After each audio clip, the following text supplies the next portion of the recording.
Hi friends, ಇವತ್ತು ನಾನು ನಿಮಗೆ 3 ಥರದ ಕಡಲೆಗಳನ್ನ ಹಾಕಿ ಯಾವ ರೀತಿ ಒಂದು ಸೂಪರಾದ ಟೇಸ್ಟಿಯಾದ ಪಲಾವ್ ಮಾಡ್ಕೊಳ್ಬೋದು ಅಂತ ತೋರಿಸ್ಕೊಡ್ತಾ ಇದ್ದೀನಿ. ಹೆಸರುಬೇಳೆ, ಅಲಸಂದೆ ಕಾಳು, ಕೆಂಪು ಕಡಲೆ ಒಂದೇ ಸಮ ಹಾಕ್ಕೊಂಡು ನೀರು ಹಾಕಿ ಒಂದು 2-3 ಸಾರಿ ಚೆನ್ನಾಗಿ ತೊಳೆದುಕೊಂಡು ಇದನ್ನು ನೆನೆಲಿಕ್ಕೆ ಇಡಬೇಕಾಯ್ತಾ. ಬೆಳಿಗ್ಗೆ ನೆನೆಸಿದರೆ ನೀವು ಸಂಜೆ ಮಾಡ್ಕೊಳ್ಬೋದು ಅಥವಾ ರಾತ್ರಿ ನೆನೆಸಿದರೆ ಬೆಳಿಗ್ಗೆ ಮಾಡ್ಬೋದು. ಸೊ ಇವತ್ತಿನ ರೆಸಿಪಿ ಇಷ್ಟವಾದಲ್ಲಿ ಲೈಕ್ ಮತ್ತು ಶೇರ್, ಸಬ್ಸ್ಕ್ರೈಬ್ ಮಾಡೋದನ್ನು ಮರಿಬೇಡಿ. ಅನಿಸಿಕೆಗಳನ್ನು ಕಮೆಂಟ್ ಮೂಲಕ ತಿಳಿಸಿ. ಬನ್ನಿ ರೆಸಿಪಿ ಹೇಗೆ ಮಾಡೋದು ಅಂತ ನೋಡೋಣ. ಫಸ್ಟಿಗೆ ಒಂದು 2 ಸ್ಪೂನಷ್ಟು ಕೊತ್ತಂಬರಿನ ಫ್ರೈ ಮಾಡ್ಕೊಳ್ಬೇಕು. ಆಯಿತಾ, ಒಂದು 2 ಸ್ಪೂನಷ್ಟು ಸಾಕು. ನೀವೆಷ್ಟು ಹಾಕ್ಕೊಳ್ತೀರೋ ಅದರ ಮೇಲೆ ಡಿಪೆಂಡ್ ಆಗುತ್ತೆ. ನಂತರ ಇಲ್ಲಿ ತೊಗರಿಬೇಳೆ ಇಲ್ಲಾಂದರೆ ಕಡಲೆಬೇಳೆ ಹಾಕ್ಕೊಳ್ಳಿ ಒಂದು 2 ಸ್ಪೂನು. ನಂತರ 1 ಸ್ಪೂನಷ್ಟು ಜೀರಿಗೆ ಇಲ್ಲಾಂದರೆ ಸೋಂಪು ಹಾಕ್ಕೊಳ್ಬೋದು. ಇವಿಷ್ಟನ್ನು ಚೆನ್ನಾಗಿ ಫ್ರೈ ಮಾಡ್ಕೊಳ್ಳಿ. ನಂತರ ಚಕ್ಕೆ, ಲವಂಗ, 1-2 ಏಲಕ್ಕಿನೂ ಕೂಡ ಇದಕ್ಕೆ ಹಾಕ್ಕೊಂಡು ಫ್ರೈ ಮಾಡ್ಕೊಳ್ತಾ ಇದ್ದೀನಿ. ಈಗ ಇದು ಫ್ರೈ ಆಗಿದೆ. ನಾವೀಗ ಇದನ್ನು ತೆಗೆದಿಟ್ಕೊಳ್ಳೋಣ. ಆಯಿತಾ, ಇವಿಷ್ಟು ಫ್ರೈ ಮಾಡ್ಕೊಂಡಿದ್ದಾಗಿದೆ. ಕೊತ್ತಂಬರಿ, ಬಡಸೊಪ್ಪು ಇದೆಲ್ಲ ಫ್ರೈ ಮಾಡ್ಕೊಂಡಿದ್ದಾಗಿದೆ.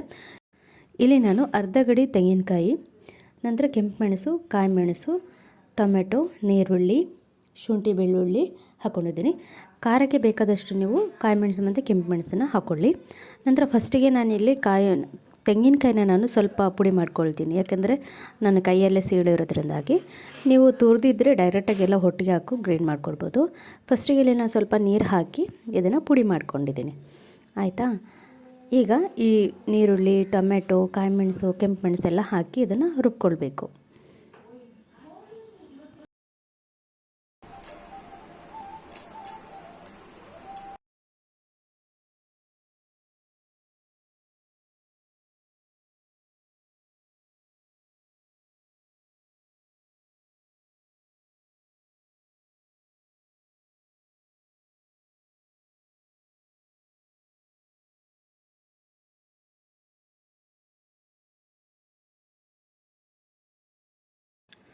ಈಗ ನಾನು ಇದನ್ನು ರುಬ್ಕೊಂಡಿದ್ದಾಗಿದೆ.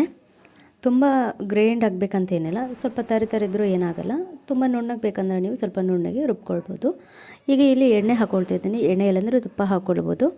ನಂತರ ಈ ಎಣ್ಣೆಗೆ ನಾವೇನು ಮಸಾಲ ಕಡ್ದಿರ್ತೀವಿ ನೋಡಿ, ಅದನ್ನು ಇದಕ್ಕೆ ಹಾಕ್ಕೊಳ್ಬೇಕು. ಅದು ಸ್ವಲ್ಪ ಎಣ್ಣೆ ಜೊತೆ ಸ್ವಲ್ಪ ಈ ಮಸಾಲಾನ ಫ್ರೈ ಮಾಡಿಕೊಂಡು ನಂತರ 1.5 ಸ್ಪೂನಷ್ಟು ಪಲಾವ್ ಮಸಾಲಾನ ಹಾಕ್ಕೊಳ್ತಾ ಇದ್ದೀನಿ. ನೀವು ಬೇಕಿದ್ದರೆ ಹಾಕಿಲ್ಲ ಅಂದರೆ ಬೇಡ, ಯಾಕೆಂದರೆ ಆಲ್ರೆಡಿ ನಾವೆಲ್ಲ ರೀತಿಯ ಮಸಾಲ ಹಾಕಿರೋದ್ರಿಂದ ಪಲಾವ್ ಮಸಾಲ ಬೇಕಾಗೋದಿಲ್ಲ. ಆದರೆ ಹಾಕಿದರೆ ಸ್ವಲ್ಪ ಟೇಸ್ಟ್ ಚೆನ್ನಾಗಿರುತ್ತೆ ಅನ್ನೋದಕ್ಕೋಸ್ಕರ ಮಾತ್ರ. ನಂತರ ಇಲ್ಲಿ ಒಂದು ಅರ್ಧ ನೀರುಳ್ಳಿನ ನಾನು ಹಾಕ್ಕೊಳ್ತಾ ಇದ್ದೀನಿ.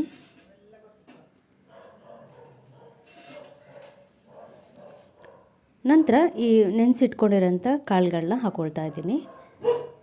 ಇವೆರಡನ್ನೂ ಚೆನ್ನಾಗಿ ಮಿಕ್ಸ್ ಮಾಡ್ಕೊಂಡಿದ್ದೀನಿ. ಅಂದರೆ ಮಸಾಲ ಜೊತೆ ಕಡಲೆನ ಮಿಕ್ಸ್ ಮಾಡ್ಕೊಳ್ತೀನಿ. ನಾನಿಲ್ಲಿ 1.5 ಲೋಟ ಅಕ್ಕಿನ ಹಾಕ್ಕೊಳ್ತಿರುವಾಗ 3 ಲೋಟ ನೀರನ್ನ ಹಾಕ್ಕೊಳ್ತಾ ಇದ್ದೀನಿ ನಾನು. ಈ 3 ಲೋಟ ನೀರು ಹಾಕಿದ ಮೇಲೆ ಇದು ಸ್ವಲ್ಪ ಚೆನ್ನಾಗಿ ಕುದಿ ಬರಲಿ.